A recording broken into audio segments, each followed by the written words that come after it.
अस्सलाम वालेकुम दोस्तों, welcome back to another video. आज हमारे साथ एक गेस्ट है, एक मेहमान है। Her name is Mahvish. Hello Mahvish. Hello. Mahvish actually Pakistan से हैं और ये माशाल्लाह इनको यहाँ पर इस्तांबुल में रहते हुए तकरीबन 5 साल हो गए हैं। और कुछ देर पहले अभी हमारी मुलाकात हुई और काफी ऐसी इंफॉर्मेशन है इनके पास जो आप लोगों के लिए काफी यूजफुल हो सकती है कि 5 साल में इन्होंने ये यहाँ पर यूनिवर्सिटी में भी पढ़ाई कर रही हैं। इनका अपना घर भी है इस्तांबुल में। माशाल्लाह she gave birth to 2 babies here in Istanbul माशाल्लाह। तो इनसे पूछते हैं कि इनका सारा का सारा ये जर्नी एक्सपीरियंस कैसा रहा है और बच्चों की स्कूलिंग कैसी है, हॉस्पिटल्स के खर्चे कैसे हैं। So we will ask her everything in detail. Yes, thank you Yasir and thank you for the brief introduction. You are most welcome. Yes, हाँ बिल्कुल 5 साल हो गए एंड बहुत अच्छा एक्सपीरियंस रहा। जब हम नए नए यहाँ पर टर्की में आए थे, इस्तांबुल में आए थे, तो it was not that expensive और इन्फ्लेशन भी इतनी नहीं थी। 3000 टर्किश लिरा में भी बहुत अच्छा गुजारा हो जाता। इवन 200-300 लिरा बच भी जाते थे और अच्छा खासा हम घूम फिर भी लेते थे, रेस्टोरेंट्स में भी खाया करते थे। तो पूरी फैमिली उस टाइम आप और आपके हस्बैंड ही थे। Me and my husband. Covid के बाद जो है वो सारी सिचुएशन ऑलमोस्ट चेंज होना शुरू हो गई वर्ल्ड वाइड भी और यहाँ पर भी।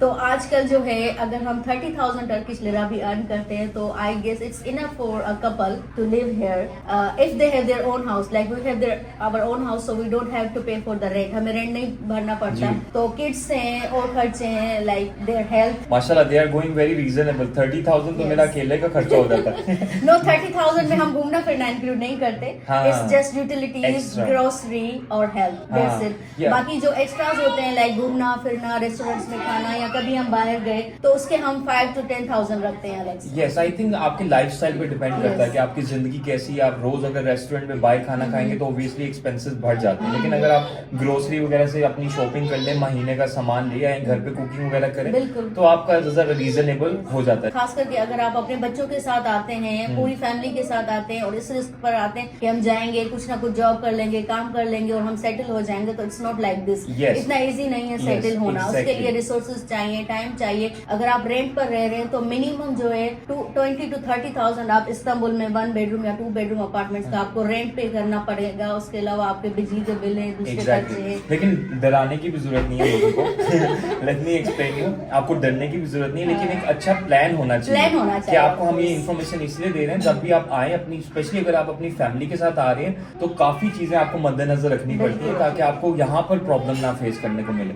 और एक और चीज सबसे पहले मैं पूछना चाहूंगा, महविश आप पाकिस्तान में कहाँ से हैं? मैं कराची से हूँ, पाकिस्तान में। ओ, कराची वाले ही हैं, हम लाहौर वाले हैं। सो आज लाहौर वालों को इतना कराची वालों से टक्कर हो गई लाहौर। हमें ये एजाज मिला है कि हम इनका इंटरव्यू करना चाह रहे हैं। अल्हम्दुलिल्लाह। ये तो होगी बात खर्चे की। बाकी आप मुझे बताएं कि आपका सबसे चैलेंजिंग एक्सपीरियंस क्या रहा इन 5 सालों में तुर्की में, इस्तांबुल? आप इस्तांबुल में ही रह रहे हैं 5 साल? 5 साल से इस्तांबुल में ही रह रहे हैं और यहाँ पर जो है मैं पीएचडी कर रही हूँ, जैसे यासर ने बताया। और वो क्वेश्चन को करना था लेकिन मैं खुद से ही बता रही हूँ। I am doing in PhD. 2 साल मैंने कोच यूनिवर्सिटी में पढ़ा and right now since 3 years I am studying in Istanbul Technical University. Almost finish होने वाली है और चैलेंज ये पड़ा कि during my study, during my PhD मैंने 2 बच्चों को जन्म दिया है। So I give birth to 2 kids। PhD 2 साल का होता है ना, अभी भी चल रहा है? 5 years। मैंने कहा 2 साल में 2 बच्चे और अभी मतलब पीएचडी 5 years का था और इन 5 years में मैंने शादी भी की है, मैंने 2 बच्चों को भी पैदा किया है और इस्तांबुल भी आ गया। इस्तांबुल भी आ गए और ये 2 बच्चे जो है, फर्स्ट जो गर्ल है वो 2.5 साल की और बेबी जो है 6 months का है। तो इसमें चैलेंजिंग एक तो हमारे कोविड का टाइम रहा, 6 months we were in complete lockdown, घर के अंदर थे इस्तांबुल में खास करके। और दूसरा चैलेंजिंग ये रहा कि ड्यूरिंग एजुकेशन बच्चे हुए तो मुझे काफी सेमेस्टर्स फिनिश भी करने पड़े अपने और उन किड्स को बड़ा करना, उनको टाइम देना। तो इसमें मेरे हस्बैंड जो थे वो काफी सपोर्टिव थे। तो अगर आप भी आ रहे हैं यहाँ पर तो उसी तरह प्लानिंग करके आए कि आपको यहाँ पर आकर क्या करना है। Like if you are student तो स्टूडेंट ही रहना है या शादी करनी है, बच्चे भी करने तो उस हिसाब से आप आए। हाँ, लेकिन मैं समझता हूँ कि वसीला बनता रहता है, आपकी नियत होनी चाहिए, आप मेहनत करते रहो तो कोई ना कोई रास्ता आपका निकलता आता है। और इस्तांबुल है भी इतना अच्छा सिटी या इवन ओवरऑल टर्की के सारे रिसोर्सेज हैं, हेल्थ अच्छी है, एजुकेशन अच्छी है, फैसिलिटीज अच्छी है, ट्रांसपोर्टेशन अच्छी है। आप अपने बच्चों के साथ साथ इजीली ट्रेवल कर Move सकते कर सकते हैं हो, safe और है। Within metros, buses, city to city, YHT आप यूज कर सकते हैं। मतलब इट्स टोटली इजी। अपना लिफ्ट से हर बस स्टेशन पर, मेट्रो स्टेशन पर बिल्कुल भी परेशान नहीं होती। अगर मैं Convenient. अकेले भी दोनों बच्चों के साथ कहीं जाती हूँ तो it's really comfortable. Comfortable, convenient. एक चीज मैं आपसे ये पूछना चाहूंगा, आप इस्तांबुल में कौन से स्टेटस पे रह रहे हैं? आप स्टूडेंट हैं या आपके पास रेजिडेंस है? यस, फर्स्ट जो हमारे 4 इयर्स थे वो मैं स्टूडेंट के बेसिस पर थे, क्योंकि मैं स्टूडेंट हूँ, स्टिल हूँ। तो मेरे हस्बैंड को कंपनी जो है वो किमलिक मिलता था, रेजिडेंस परमिट मिलता था, बिकॉज मैं उसकी वाइफ Wife हो, हूँ। तो लेकिन उसकी अब जो है इन्होंने रूल चेंज कर दिया। इवन अगर कोई स्टूडेंट भी है, लड़का या लड़की, उनका स्पाउस यहाँ पे रह रहा है तो टर्किश गवर्नमेंट उनको रेजिडेंस परमिट नहीं दे रही। हमारे काफी फ्रेंड्स है, उनके साथ भी ऐसा हुआ है। तो या तो फिर उनके हस्बैंड या वाइफ को भी एडमिशन लेना पड़ रहा है ताकि हमें एज अ कपल यहाँ पर रेजिडेंसी मिले, या तो जो है वो अपनी प्रॉपर्टी लेते हैं। हाँ। तो इस तरह से मेरे हस्बैंड ने क्या किया कि जैसे ये रूल चेंज हुआ तो उन्होंने अपनी रियल एस्टेट कंपनी यहाँ पर रजिस्टर कर दी और अपने आप को जो है वर्क परमिट दे दिया। आपको दोनों को या तो स्टूडेंट होना चाहिए या फिर आपको जॉब करनी चाहिए यहाँ पर। Exactly. अगर आप वर्क परमिट पर हैं फिर आपका स्पाउस रह सकता है। Other jobs are like illegal, you can work, there is no problem, but they will not give you work permit. और पुलिस कभी भी आ सकती है तो दे विल डिपोर्ट। इस्तांबुल में ज्यादा इस तरह की इस्तांबुल में सख्ती ज्यादा है। है सख्ती। और आपके हस्बैंड माशाल्लाह, आपने मेंशन किया कि उन्होंने रियल एस्टेट की कंपनी ओपन की है। बिल्कुल। तो रियल एस्टेट की कंपनी ओपन करने में आपको कुछ अंदाजा होगा कि कितना खर्चा Yes. है या कितने एम्प्लॉइज रखने पड़े रियल उनको? एस्टेट की कंपनी में ये होता है कि 2 टाइप्स की कंपनी होती है। एक तो सिंगल पर्सन होती है और एक मल्टीपल कंपनी होती है, जिस पर आप डिफरेंट लाइसेंसेस भी ले सकते हैं अपार्ट ऑफ रियल एस्टेट। जो सिंगल पर्सन होती है वो ओनली वतनदार टर्किश सिटीजन ही ले सकता है। Open कर सकता है। जो दूसरी जो हमने ओपन की मेरे हस्बैंड ने, वो मल्टीपल वाली है। उसमें हमारा जो है नोटरी प्रोसेस, अकाउंटेंट से हमने सारा काम करवाया। तो सारा ओपनिंग, कंपनी ओपनिंग का 25,000 टर्किश लिरा हमें लगा। अब मेरा अभी भी ख्याल है वही 30,000 यस, के करीब हो गया। 30,000 के करीब। और जो 1 पर्सन कंपनी जो सिर्फ टर्किश ले सकते हैं वो 2-3 हजार टर्किश लिरा में Open हो हो सकती है। जाता अगर है। किसी पाकिस्तानी ने सिटीजनशिप ली हुई है तो वो 2-3 हजार में, उसका मंथली खर्चा भी कम है, टैक्सेस कम है। Yes. उसको मंथली आपको 200-300 या 500 टर्किश लिरा टैक्स होता है। हम्म। लेकिन जो फॉरेनर की कंपनी होती है, रियल एस्टेट या कोई भी, उसके बहुत टैक्सेस है, like Expensive 10,000, 15,000, 5,000 per month. Per month. और पर ईयर भी आपकी इनकम पर वो 25% टैक्स चार्ज करते हैं। टैक्सेस थोड़े Yes, बढ़ गए। बहुत ज्यादा एंड टैक्सेस यू है। Definitely need one accountant. Yes, one accountant. ये जो सिंगल पर्सन कंपनी जो मैंने आपको बताई कम पैसे वाली, उसमें अकाउंटेंट आपको 1500 से 2,000 टर्किश लिरा चार्ज करता है अभी आजकल का रेट है। और जो दूसरी कंपनी है जो हमारी है, उसमें 5,000 टर्किश लिरा गवर्नमेंट ने अभी डिसाइड किया कि मिनिमम जो है उनको 4,500 या 5,000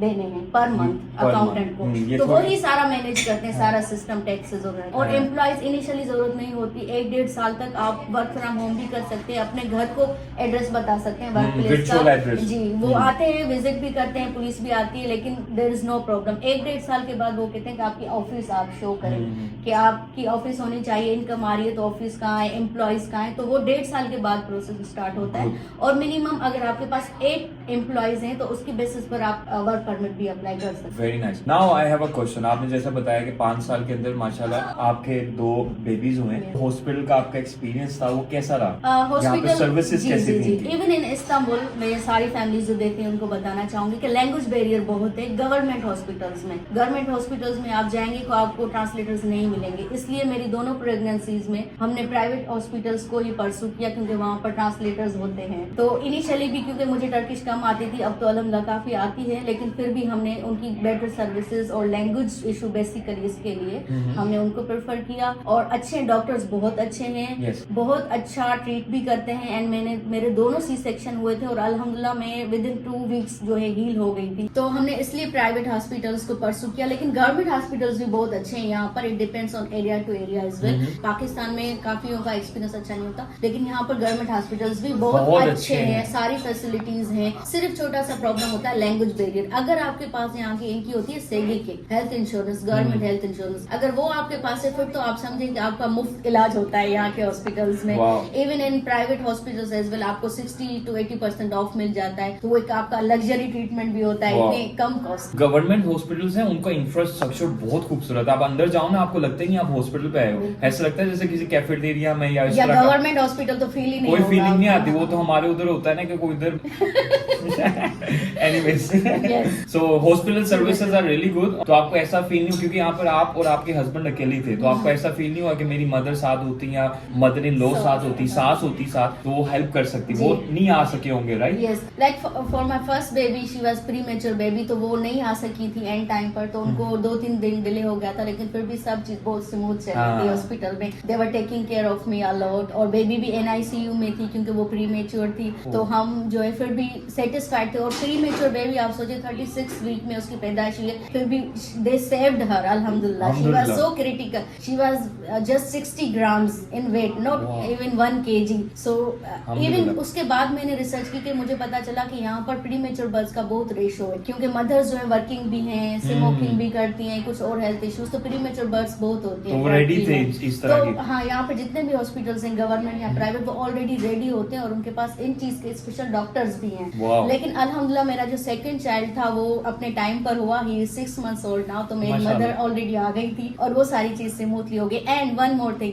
मेरी मदर 2 साल पहले विजिट कर चुकी थी, तो उनको टर्की ने मल्टीपल एंट्री वीजा दिया, तो she got visa for 3 months, तो वो 3 months हमारे साथ रही and we enjoyed a lot. ये कभी किसी को ही मिलता है, ये सबको नहीं यस, मिलता। सो लकीली शी गॉट, क्योंकि हमने वो उनको सारे डॉक्यूमेंट्स अटैच किए थे, बर्थ, बेबी है, डिलीवरी होनी है, डॉक्टर के लेटर, तो she got 3 months visa and now she can again come, she has multiple entry visa. इंशाल्लाह उन्होंने प्रॉपर केयर किया बच्चे का, उसको प्रॉपर अपने बच्चों की तरह संभाला। टोटली प्रोफेशनल है, आपको ऐसे ट्रीट नहीं करेंगे कि आप फॉरेनर जैसे आपने बताया। और हॉस्पिटल्स में भी बहुत फ्रेंडली इन्वायरमेंट होता है, लाइक रूम्स फुली डेकोरेट होते हैं, स्वीट्स दे रहे होते हैं, हर कोई एक दूसरे को, लगता ही नहीं है कि हम हॉस्पिटल में या घर में। हाँ, तो ये तो हॉस्पिटल का आपका अच्छा एक्सपीरियंस रहा, और पैसे भी आपके ज्यादा नहीं लगे प्राइवेट हॉस्पिटल जी, में। जी। एक बेबी की बेबी बर्थ था, उसके ऊपर कितना खर्चा आ गया होगा? अभी मैं राइट नाउ आज का बता रही हूँ, आज की डेट में जो फरवरी मंथ चला 2025, अभी जो है इनके मिनिमम 40,000 है सी सेक्शन के charges, 40,000 Turkish lira, which is almost $1,100. Yes, लेकिन this is without health insurance. अगर आपके पास हेल्थ इंश्योरेंस है तो इट विल बी 15 और 20,000 टर्किश लिरा। हाँ, तक ऑलमोस्ट आधे से भी कम हो जाता Yes. है। और इसके अलावा अगर आप गवर्नमेंट में जा रहे हैं तो वो और कम होंगे। अगर आप स्टूडेंट हैं या आपके पास वर्क परमिट है या अपना घर है, इंश्योरेंस है, तो काफी होगा, तो फ्री ऑफ कॉस्ट भी हो Very जाएगी। nice, yeah. लाइक स्टूडेंट्स, अगर स्टूडेंट हैं गवर्नमेंट में जा रहे हैं तो free of cost child birth. और ये फ्री ऑफ कॉस्ट चीजें सुन के बंदा वैसे ही Yes. खुश हो जाता है। What about the studies? अब तो माशाल्लाह आपके बच्चे 2-3 साल के तो हो गए होंगे, राइट? तो उनके लिए आपने कोई स्कूल ढूंढा, उनको किसी स्कूल में डालने की जी, कोशिश की? एजुकेशन का यहाँ पर ये है कि जैसे अब मेरी जो बेबी गर्ल है वो 3 इयर्स की, अब वो 4 इयर्स की होने वाली है, ठीक है। तो 4 इयर्स की एज में वो गवर्नमेंट स्कूल में जा सकती है या प्राइवेट स्कूल में जा सकती है। तो उसका फर्स्ट स्टेप ये होगा कि आप जिस एरिया में रह रहे हैं, जो आपकी बलिदिया है यहाँ पर इस्तांबुल में या किसी भी और टर्की के जहाँ पर आपका किमलिक जी, बनता है। जहाँ पर आपकी एड्रेस रजिस्टर्ड है किमलिक Okay, की, okay. वहीं पर आप उसको एडमिट कर सकते हैं। यहाँ पर एक गवर्नमेंट का ऑफिस होता है, वहाँ पर आप जाएंगे, चाइल्ड का बर्थ सर्टिफिकेट और किमली लेके जाएंगे, वो आपको बताएंगे कि आपकी टेरिटरी में ये 2 स्कूल्स हैं या ये 1 या ये 3 जहाँ पर आप गवर्नमेंट में जा जी, सकते वहीं पर आप उनको पढ़ा सकते हैं। लेकिन अगर आप इंटरनेशनल में पढ़ाना चाहते हैं, या जैसे अगर हम कंसिडर करेंगे तो कहीं भी किसी भी इस्तांबुल के स्कूल में हम पढ़ा सकते हैं, प्राइवेट हाँ, आपने इंटरनेशनल। पैसा देना और जी कहीं जी, नहीं। प्राइवेट या तो इंटरनेशनल। आपने बच्चों के लिए प्राइवेट चूज किया या गवर्नमेंट चूज किया? अभी हम इनिशियली ये सोच रहे हैं कि हम 4 to 5 इयर्स जो है वो उनको गवर्नमेंट में ही रखेंगे, क्योंकि हमारे एरिया का बहुत अच्छा स्कूल है। फर्स्ट थिंग सबके लिए अच्छे हैं। कौन से एरिया में रह रहे गाजी हैं? उस्मान पाशा। गाजी उस्मान पाशा। ओ, Yes. बड़ा मुबारक जगह है वो तो। यस यस अयूब अंसारी वाली। यस, वहीं पर है। हाँ, करीब है माशाल्लाह। अयूब सुल्तान जामी वहीं पर है। तो हम वही सोच रहे हैं, उसका एडवांटेज ये है कि बच्ची को टर्किश आ जाएगी, हाँ। और इनके कल्चर और स्टूडेंट्स और टीचर्स के साथ ज्यादा घुल मिल जाएगी, इनके एनवायरनमेंट को एक्सेप्ट कर लेगी। क्योंकि यहाँ पर ये होता है कि जब आप एडमिट करें तो आपको 4 साल के लिए एडमिट करना पड़ता है, और Minimum. फीस भी आप 4 साल की ही पे कर देते ये हैं। प्राइवेट में? दोनों, गवर्नमेंट और प्राइवेट, हाँ। सबका एक ही रूल है। पर गवर्नमेंट विल बहुत कम होगा मेरे बहुत ख्याल कम से। फीस है, बहुत कम, 2-3 हजार। लेकिन लैंग्वेज उनको सिर्फ तुर्किश ही। Turkish, totally Turkish. English as a subject होगा, लेकिन लैंग्वेज सारे सब्जेक्ट्स, मैथ्स, फिजिक्स, केमिस्ट्री सब इंग्लिश में होंगे। Sorry, तो मैंने 4 आपकी- साल के लिए वो फीस लॉक हो जाती है। लेकिन मर्जी है कि बच्चा 1 साल पढ़े, 2 साल या 3 साल आप निकाल सकते हैं, ओह। लेकिन फीस आपको 4 साल 4 साल की देनी पड़ेगी। और जी। सॉरी, आपने बताया फीस कितनी? 2,000 3,000 फॉर 1 ईयर। लाइक अभी जो है 10 से 15 हजार ले रहा, 4 साल की पे करनी पड़ती है It's गवर्नमेंट nothing. में। Yes, 10 से government 15 हजार। और government by the way education इनकी अच्छी अच्छी है। है। प्रॉब्लम एक सिर्फ ये है कि language is a problem. Yes. और प्राइवेट मेरा ख्याल है ज्यादा जरा एक्सपेंसिव है। प्राइवेट ज्यादा एक्सपेंसिव है। अभी हमारी एक फ्रेंड है, उनकी बच्ची अभी 6th में जाएगी, उन्होंने प्राइवेट उन्होंने उनका क्या किया है कि यहाँ पर होते हैं स्कॉलरशिप के टेस्ट, उन्होंने उसका प्राइवेट टर्किश में टेस्ट दिलवाया, जिसकी वजह से नॉर्मली फीस थी 1 साल की 1 लाख लिरा, तो उसने उसका टेस्ट दिलवाया स्कॉलरशिप का, जिस पर उसको 80% ऑफ मिली, और वो अभी जस्ट पे करेगी 20,000 पर मंथ। आपको तो माशाल्लाह आप अपना घर है, इसलिए आप जरा खर्चा ग्रोसरी वगैरह का आपका ज्यादा होगा, बिल्कुल। लेकिन अगर आप बच्चों के पे जाएं- डायपर्स का हाँ उस कुछ चीजों का मुझे नहीं अभी पता लेकिन ये है कि अगर आप किराए पे रहते हैं तो ऑब्वियसली आपका खर्चा बढ़ जाता है। नहीं डबल ट्रिपल हो जाता है। हाँ, जैसे आप ये सुन रहे हैं ना कि तुर्की एक्सपेंसिव हो गया, आई विल बी ऑनेस्ट, ये एक्सपेंसिव है, तो प्रॉपर एक अच्छा प्लान बनाकर आना जरूरी है। लेकिन इन्वेस्टमेंट के लिए तुर्की is still amazing because inflation is very high, तो हर साल प्रॉपर्टी कम से कम 30-40% ऊपर चली जाती है। डेफिनेटली या तो वो ये है कि जो इन्वेस्टर्स हैं, जो नेशनैलिटी लेना चाह रहे हैं, जो रहना नहीं चाह रहे हैं, इन्वेस्टमेंट करके छोड़ देनी है, उस लिहाज से इट्स वेरी नाइस। लेकिन वो भी आप देखें ना, आप जो इन्वेस्टमेंट करें, एक तो वो बढ़ रही है और 3 साल बाद आप उसको सेल आउट कर लो, आपको बढ़े हुए पैसे रिटर्न हो जाते हैं डॉलर्स में। एज अ गिफ्ट आपको पासपोर्ट, आपकी फैमिली को पासपोर्ट मिल जाता है। और क्या चाहिए, लाइफ स्टाइल अच्छा है, ट्रांसपोर्ट अच्छी है, एजुकेशन अच्छी है, लोग अच्छे हैं, इंफ्रास्ट्रक्चर अच्छा है, ऑलमोस्ट लाइक यूरोप से मिलता जुलता यहाँ पे माहौल है। तो ये तो कुछ बातें बड़ी मजेदार आपने बताई, मुझे लगता है कि लोगों को इन्फॉर्मेशन मिल गई होगी काफी ज्यादा कमेंट्स करेंगे तो फिर और देंगे हमें। अभी फिलहाल अगर आपके ज़हन में कोई और बात हो जो किसी की फैमिली की हेल्प कर सके, वो आप ऐड कर सकते हैं। तो बस यही मेरा मैसेज होगा कि अब आप जब यहाँ पर आना चाह रहे हैं तो काइंडली प्रॉपर प्लानिंग के साथ आएं, और ये नहीं सोचे कि मेरा स्पाउस या मेरा कोई फैमिली मेंबर चला जाएगा तो मैं भी सारा अपना पाकिस्तान से बेच खाच के आ जाऊंगा, टर्की में सेटल हो जाऊंगा। ऐसा कुछ नहीं है, बहुत अच्छा कंट्री है, लेकिन आपको अपने यहाँ पर रिसोर्सेज और एक पक्का प्लान बनाना पड़ेगा। Thank you so much Mahwish, आपने बहुत सारी अच्छी इन्फॉर्मेशन दी और मैं आपको बताता चलूं, आप समझ रहे होंगे हम हिंदुस्तान में बैठे हुए, एक्चुअली हम लोग खाना खाने आए हुए थे, थाई फूड खाने आए थे, और इनसे पहली दफा मुलाकात हुई, तो इन्होंने बड़ी अच्छी इन्फॉर्मेशन दी, तो मैंने कहा आप तक भी इन्फॉर्मेशन पहुंचाते हैं, एक वीडियो बना लेते हैं। तो ये थाई फूड भी आप ट्राई कर सकते हैं, तोम याम, लेट मी शो यू। हमारे साथ सेनोरिटा भी है, hello. She was recording for us. Yes. और ये हमारा फूड है तोम याम तकसीम, जहाँ पे अभी हम लोगों ने जो है बड़ा अच्छा एक लंच मील किया है। सो उम्मीद है गाइस आप लोगों को ये वीडियो अच्छी लगी होगी। प्लीज कमेंट्स में बता देना अगर आप लोगों का कोई और मजीद क्वेश्चन हो या कोई भी इन्फॉर्मेशन आप जानना चाहते हो।